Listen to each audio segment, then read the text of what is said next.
ایک آدمی سوال کرتا ہے کہ عمر فاروق رضی اللہ تعالیٰ عنہ کی مقدس ذات نے نبی علیہ الصلوۃ والسلام کو یہ لکھنے نہیں دیا کہ میرے بعد خلیفہ کون ہوگا۔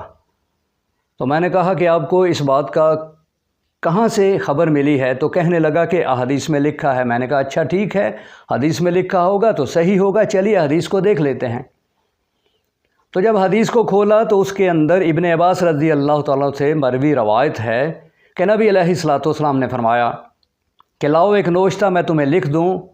تو وہاں پر عمر فاروق رضی اللہ تعالیٰ عنہ کی مقدس ذات جو ہے وہ فرماتی ہیں قد غلب علیہ الوجہ، کہ نبی علیہ الصلوۃ والسلام کی مقدس ذات پر بیماری جو غلبہ ہے، بہت زیادہ بیماری کا غلبہ ہے۔ اور فرمایا وَعِندَكُمُ الْقُرْآنُ، قرآن ہمارے پاس موجود ہے، حسبکم کتاب اللہ، اللہ کی کتاب ہمارے پاس موجود ہے۔ دو چیزیں آ گئیں، ایک قرآن اور ایک اللہ کی کتاب۔ تو یہاں ایک بات جو ہے وہ واضح ہوتی چلے کہ جس گھر کے اندر ایک آدمی جس کی آخری سانسیں چل رہی ہوں، اس گھر کا ماحول کیا ہوتا ہے۔ تو عمر فاروق رضی اللہ تعالیٰ عنہ کی مقدس ذات کو یہ یقین نہیں تھا کہ نبی علیہ الصلوۃ والسلام اس دنیا سے جانے والے ہیں۔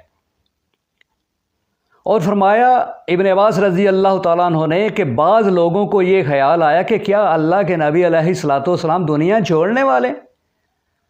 تو یہ دو جماعتیں آپس میں بن گئیں۔ ایک کو یہ یقین ہو گیا کہ نبی علیہ الصلوۃ والسلام دنیا چھوڑنے والے ہیں، اور ایک جماعت کو یہ یقین نہیں تھا کہ دنیا چھوڑنے والے ہیں۔ اس لیے نبی علیہ الصلوۃ والسلام کی مقدس ذات کے بارے میں عمر فاروق رضی اللہ تعالیٰ عنہ نے فرمایا کہ بیماری کا غلبہ ہے، ٹھیک ہوں گے تو لکھ لیں گے، اگر نہ بھی لکھا گیا تو کتاب اللہ بھی ہمارے پاس موجود ہے اور قرآن بھی ہمارے پاس موجود ہے۔ دو چیزوں کا ذکر یہاں قرآن میں آیا۔ اس کے بعد ابن عباس رضی اللہ تعالیٰ عنہ فرماتے ہیں کہ نبی علیہ الصلوۃ والسلام نے تین چیزوں کا حکم دیا۔ اب اس گھر کے اندر کتنے لوگ موجود ہیں؟ بہت زیادہ لوگ موجود ہیں۔ ابن عباس بھی ہیں، فاطمہ الزہرا رضی اللہ تعالیٰ عنہا بھی ہیں، حضرت علی رضی اللہ تعالیٰ کی مقدس ذات بھی موجود ہے، عمر فاروق رضی اللہ تعالیٰ عنہ بھی موجود ہیں، ابو بکر صدیق رضی اللہ تعالیٰ عنہ بھی موجود ہیں۔ ان کی موجودگی کی وجہ کیا ہے؟ فاطمہ الزہرا رضی اللہ تعالیٰ عنہ کے والد ہیں، اور ابو بکر کیوں موجود ہیں؟ ان کی بیٹی آپ کے گھر میں ہے۔ عمر فاروق رضی اللہ تعالیٰ عنہ کیوں موجود ہیں؟ ان کی بیٹی آپ کے گھر میں ہے۔ تو جب بیٹیوں والے جو ہیں وہ آئے ہوئے ہیں تو کیا ابو سفیان نہیں آیا ہوگا رضی اللہ تعالیٰ عنہ؟ کیا امیر معاویہ رضی اللہ تعالیٰ عنہ گھر کے اندر موجود نہیں ہوں گے؟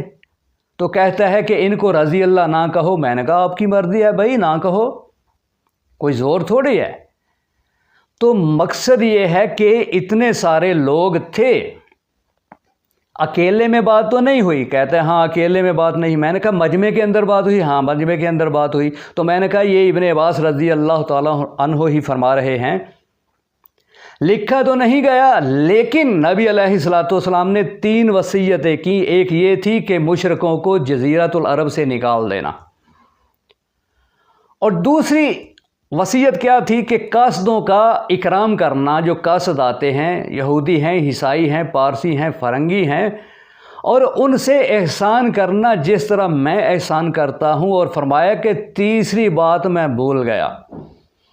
تو میں نے کہا کہ دیکھو بھائی، اگر کوئی آدمی یہاں پر آسمان کی طرف منہ کر کے شور کرنا شروع کر دے کہ نعوذ باللہ بن ذالک ابن عباس رضی اللہ تعالیٰ عنہ کی مقدس ذات نے یہ بات چھپائی ہے، تو کیا صحیح ہے؟ کہتا ہے یہ تو بہت غلط ہے۔ میں نے کہا میں بھی یہی کہتا ہوں غلط ہے۔ کیوں؟ اس لیے کہ ان مقدس ہستیوں کے بارے میں شکوک و شبہات ہمارے دلوں کے اندر آنے نہیں چاہیے۔ تو میں نے کہا کہ حالی اسی ہستی کے بارے میں شکوک و شبہات یا باقی جتنے ہیں؟ تو وہ خاموشی سے میری بات کو سننے لگا۔ تو میں نے کہا کہ ٹھیک ہے، ایک گواہ جب معاملہ اس طرح کا ہو تو وہاں پر اور لوگ بھی موجود تھے، ان سے بھی تو پوچھتے ہیں کہ معاملہ کیا تھا، کہ حالی ایک آدمی سے پوچھنا ہے۔ جب بات الجھتی ہے تو جج جو ہے وہ پوچھتا ہے گواہ کو پیش کیا جائے، تو تمام گواہوں کو پیش کیا جاتا ہے، تمام جو وہاں پر موجود ہیں ان کو پیش کیا جاتا ہے، اور اس کے بعد فیصلہ ہوتا ہے۔ تو سب سے نزدیک کی گواہی جو ہے وہ اماں عائشہ صدیقہ کائنات رضی اللہ تعالیٰ عنہ کی مقدس ذات کی ہے، جن کی گود میں پیغمبر علیہ الصلوۃ والسلام نے اپنی آخری سانسیں لیں۔ اماں عائشہ صدیقہ کائنات رضی اللہ تعالیٰ عنہ فرماتے ہیں کہ نبی علیہ الصلوۃ والسلام نے مجھے حکم دیا کہ اپنے باپ کو بلاؤ اور اپنے بھائی کو بلاؤ اور ان سے کہو کہ ایک کاغذ اور قلم لے کر آئیں۔ کیوں؟ کس لیے؟ اس لیے کہ میں ان کو لکھ کر دینا چاہتا ہوں۔ کیا لکھ کر دینا چاہتے ہیں؟ تاکہ کوئی خواہش کرنے والا خواہش نہ کرے، کوئی آرزو کرنے والا آرزو نہ کرے، کوئی یہ نہ کہے کہ میں قابل ہوں، میں اہل ہوں، میں مستحق ہوں۔ کس چیز کا؟ خلافت کا۔ تو پھر میرے دل کے اندر خیال آیا کہ میں اگر نہ بھی لکھوں گا، میرے دل کے اندر ایک خوف آیا تھا، پھر اگر میرے دل میں وہ خوف جاتا رہا، ذہن نے یہ کہا کہ اگر نہ بھی لکھوں گا تو اگر کوئی خواہش کرے گا، کوئی آرزو کرے گا، کوئی یہ کہے گا کہ میں مستحق ہوں، تو مومنین اس کو خلیفہ بننے ہی نہیں دیں گے، اور اللہ رب العزت کی مقدس ذات بھی اس کو خلیفہ کبھی نہیں بننے دے گی۔ کیوں؟ اس لیے کہ خلیفہ وہ بنے گا جس پر مومنین بھی راضی ہیں، خلیفہ وہ بنے گا جس پر اللہ رب العزت کی مقدس ذات بھی راضی ہے۔ اور فرمایا وہ کون ہے؟ وہ ہے ابو بکر صدیق کائنات رضی اللہ تعالیٰ عنہ کی مقدس ذات۔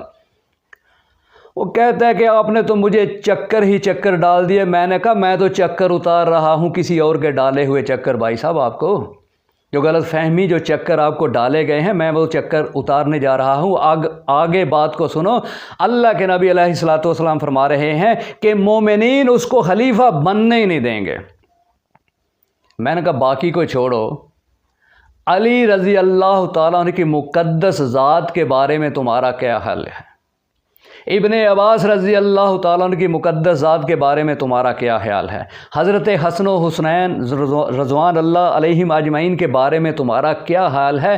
میں تو یہ کہتا ہوں کہ یہ ایسے مومن ہیں کہ ان کے سامنے لاکھوں لوگ بھی آئیں تو یہ ٹکرا جائیں گے۔ تو یہ مومنین کی صفات کے اندر شامل ہے کہ وہ بننے ہی نہیں دیں گے۔ تو پھر کیسے یہ ہو سکتا ہے کہ حضرت علی رضی اللہ تعالیٰ کی موجودگی میں، حضرت حسن و حسنین رضوان اللہ علیہم اجمعین کی موجودگی میں، ابن عباس رضی اللہ تعالیٰ عنہ کی موجودگی میں، اور ہزاروں صحابہ رضوان اللہ علیہم اجمعین کی موجودگی میں حضرت ابو بکر صدیق رضی اللہ تعالیٰ عنہ خلیفہ بن جائیں؟ اگر مومنین کی یہ صفت ہے کہ وہ بننے ہی نہیں دیں گے تو کیسے بن گئے؟ اور اس سے اگلی بات میں نے کہا غور کرو ذرا۔ چلو ٹھیک ہے، کوئی کہتا ہے کہ کوئی معاملہ بن گیا، اللہ تو ہے، رب تو ہے۔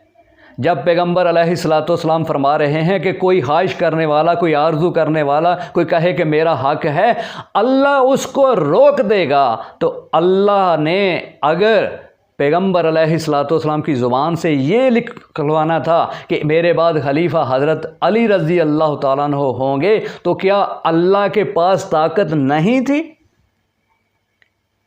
کیا اللہ نے نہیں روکا؟ کیا اگر تمہارا یہ خیال ہے، تمہارا یہ گمان ہے، تو پھر میں نے کہا کہ نہ تو آپ کا ایمان حضرت علی رضی اللہ تعالیٰ کی مقدس ذات پہ ہے، کیونکہ وہ مومنین کی اعلیٰ صفات کے اندر ان کا شمار ہوتا ہے، تو وہ اگر انہوں نے نہیں روکا، وہ خاموش بھی ہیں، وہ بولے بھی نہیں ہیں، تو مطلب یہ کہ وہ راضی ہیں کس پہ؟ ابو بکر صدیق رضی اللہ تعالیٰ کی مقدس ذات پہ، خلیفہ بننے پہ۔ اور اگر اللہ رب العزت نے بھی نہیں روکا ہے تو پھر اللہ بھی راضی ہے اور مومنین بھی راضی ہیں، اور پیغمبر علیہ الصلوۃ والسلام کی بات حق ہے، سچ ہے کہ جس پر اللہ بھی راضی ہوگا، مومنین بھی راضی ہوں گے، وہ میرے بعد خلیفہ ہوگا۔ اور بول کر بتایا کہ وہ کون ہوگا؟ وہ ابو بکر ہوگا رضی اللہ تعالیٰ۔ کہتا ہے بھائی چکر تو بڑے چڑھے تھے، اتر گئے۔ تو میں نے کہا اپنے لیے بھی اللہ رب العزت سے دعا کرنا، اور میرے لیے بھی اللہ رب العزت سے دعا کرنا، اور یہ غلط فہمیاں جو ڈالی جاتی ہیں، اس غلط فہمیوں میں آ کر ان مقدس ہستیوں کے بارے میں آسمان منہ کی طرف کر کے شور کرنا نہیں چاہیے، بلکہ غلط فہمیوں کو دور کرنا چاہیے۔ اللہ رب العزت سمجھنے کی توفیق عطا فرمائے، آمین۔